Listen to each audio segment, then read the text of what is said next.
Hey everyone, you're listening to The Amazon Show. It's January 21st, and this is the second episode of what is more or less a weekly podcast about the company Amazon.com. My name is Tristan from Amazopia.com, the unofficial Amazon blog. Generally speaking, The Amazon Show covers Amazon.com news, Kindle news, Amazon subsidiary company news, and occasional self-publishing news. There are news and other opinion articles that were covered on the blog at Amazopia.com that I won't be going over in the podcasts, so be sure to subscribe to the blog in addition to the podcast. And then on top of that, I tweet other Amazon-related news and stories on Twitter from the @Amazopia account. So with that, let's get on to the news.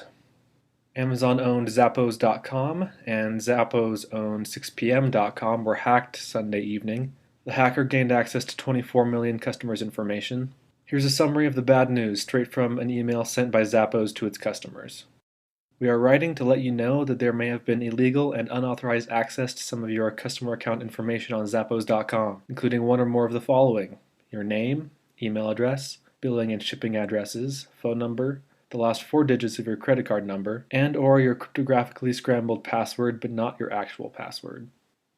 The good news was that the database that stores customers' critical credit card and other payment data was not affected or accessed.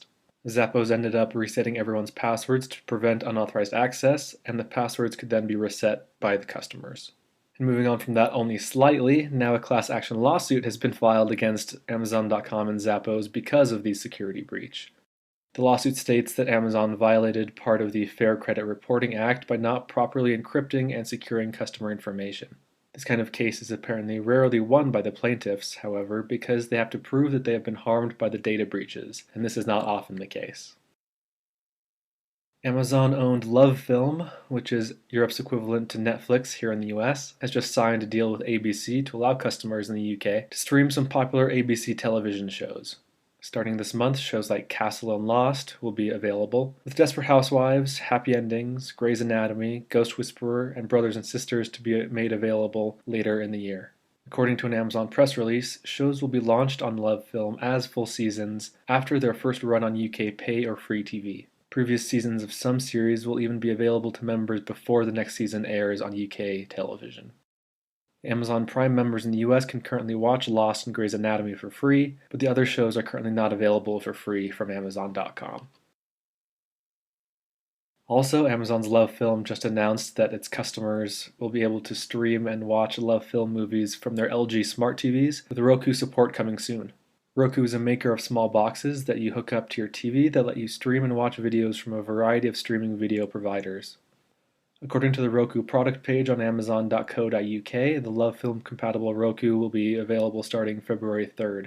And this looks to be another move by LoveFilm to further market its territory against any encroachment by Netflix, which just launched in the UK and Ireland less than 2 weeks ago.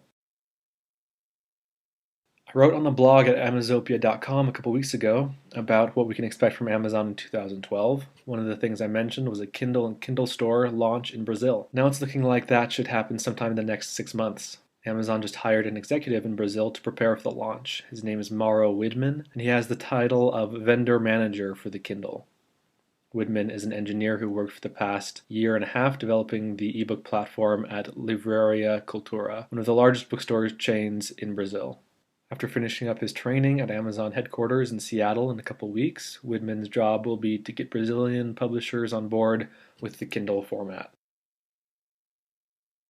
Amazon also continues its overseas growth with a new distribution center that will open in the southern Chinese city of Nanning.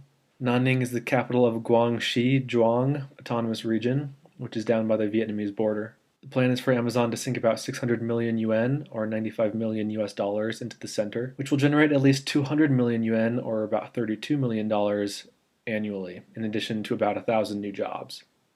The center will cover about 22 hectares, or 54 acres, and there's no word on when exactly the distribution center will open. Moving now to Australia, some of the press this past week postulated that Amazon was going to open its doors in Australia in the near future. An article by The Australian states that Morgan Stanley says that Amazon, currently looking for a data center for its web services business in Australia, could easily expand its presence into a full-service offering targeting Australian customers. The problem with that is that Amazon's looking for a data center for Amazon Web Services in Australia is not the same thing as Amazon getting into the retail game in Australia. The one doesn't necessarily precede the other. Amazon has had data centers in Singapore since early 2010, for example, but there is currently no Amazon retail operation in Singapore. Of course, this isn't to say that if Amazon does open an AWS data center in Australia, the company wouldn't or couldn't then move into retail operations. Amazon opened a Brazilian data center in December 2011 and is preparing to launch a Kindle and Kindle store in the country within the next 6 months. But to say that opening an AWS data center then leads to retail operations is just incorrect. So in other words, I don't think we'll be seeing retail operations commencing in Australia anytime soon. Amazon is, however, opening up its first fulfillment center in India. The fulfillment center, which is a place where Amazon's inventory is located and shipped from when orders are placed, will be located in Mumbai, aka Bombay, which is the largest city in India. It's unclear what the stage of the fulfillment center currently is, like whether Amazon is currently building the center from the ground up, whether it's already finished, whether it's leasing the building. But Amazon has apparently started hiring new staff for the project, including, and I quote from Amazon's India page, an IT manager in our first fulfillment center based out of Mumbai, India. This is especially interesting considering that there are Indian laws preventing Amazon from carrying out its normal business operations. There are FDI, or foreign direct investment, restrictions on multi-brand retail in the country. The workaround is that Amazon would just focus on its marketplace program and act as an aggregator, with different Indian companies getting to take advantage of Amazon's traffic, brand recognition, and shopping cart system. Though it's still unclear how exactly an Amazon fulfillment center would fit into this somewhat restricted business model. Maybe all the inventory in the center would technically be owned by different companies, but processed and fulfilled by Amazon. Moving on, Amazon has ranked highly in still more brand recognition and customer satisfaction surveys. The company does very well in many of these awards and surveys every year, and 3 more just came out this last week. And here's the first one. YouGov's Brand Index rated Amazon as the second most healthy and popular brand in the UK. The top 6 in order are Google, Amazon, Marks & Spencer, BBC, Heinz, and Sony. At the rate that Amazon is going, it is likely to be the number 1 healthiest and most popular brand in the UK next year. Second, the Customer's Choice Awards in the US highlight the top 10 companies each year for best practices that underscore the importance of customer service.